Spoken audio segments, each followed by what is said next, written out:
এখন হচ্ছে বিকেলবেলা, আমরা দুই বান্ধবী বেরিয়ে পড়েছি 10 দিন আগে যে চুড়িদারটা বানাতে দিয়েছিলাম সেটা আনতে। প্রত্যেকটা মেয়েদেরই দেখবে শাড়ি বা গহনা বা জামা এগুলোর প্রতি একটা আলাদাই নেশা থাকে। আমরা কত আনন্দ করতে করতে দুই বান্ধবী এসেছি নতুন জামা নেবার জন্য। তো এসে দেখছি জামা এখনো বানানোই হয়নি, এই হেম করা বাকি ছিল, তাই কাকিমাটা একটু হেম করে দিচ্ছে। আমি বানাতে দিয়েছিলাম দুটো জামা আর আমার বান্ধবী একটা চুড়িদার। এসেই আমার জামাটা দেখে আমার পুরো মন খারাপ হয়ে গেল। হাতে যে জামাটা দেখছো এটা কিন্তু আমার না, এটা আমার বান্ধবীর, ওরটা বেশ ভালো হয়েছে।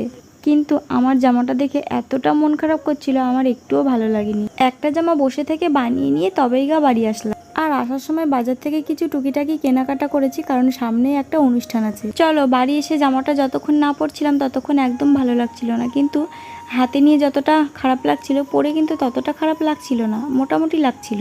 আমার এই জামাটা কেমন লাগছে তোমরা কমেন্ট করে জানিও। আমার কি বাড়ি এসে দেখছি কারোরই আমার জামাটা পছন্দ হয়নি।